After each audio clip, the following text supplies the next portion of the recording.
Hi, and thanks for logging on to the Daily Dvar. Here's a brand new halacha for you, and it's for Tuesday, 28th day of August. Here we go.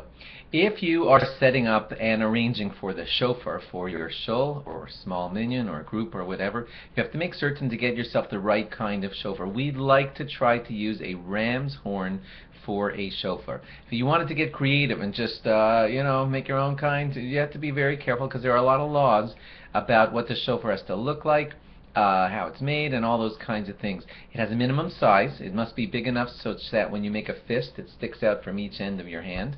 It also should be a ram's horn, as we just explained, and a ram's horn typically has about one bend in it. Those big giant ones that curl and curl and curl, there are certain types of groups that like to use that, but more typically it's a short, not so long, ram's horn. Why a ram's horn? Well, that is because of the great story of Abraham and Yitzchak.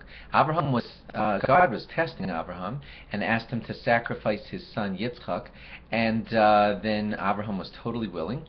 And after he showed his willingness, God stopped him, and Abraham almost wanted to continue with it, did want to continue with it, because he wanted to show God that he really revered God and would do anything that he said, even if it didn't make any sense to him. So he said, "May I continue?" And God said, "No." But Abraham said, "But I want to show you that I really want to go through with the sacrifice as you please." And then they looked over and saw a ram stuck by its horn in a bush. And God said, "You may sacrifice that ram to me." And so a ram's horn recalls for us the great merit of Abraham and Yitzchak, who were basically ready to do the ultimate for God's will until God said no, it was just a test. So we want to recall that on the great day of judgment and show God our ancestors were so willing to serve you. They were willing to do anything. And that ram's horn, as being part of the story, recalls that. And that's one of the reasons that we use a ram's horn in blowing the shofar on Rosh Hashanah. Thanks for logging on. Log on again tomorrow for more. Bye-bye.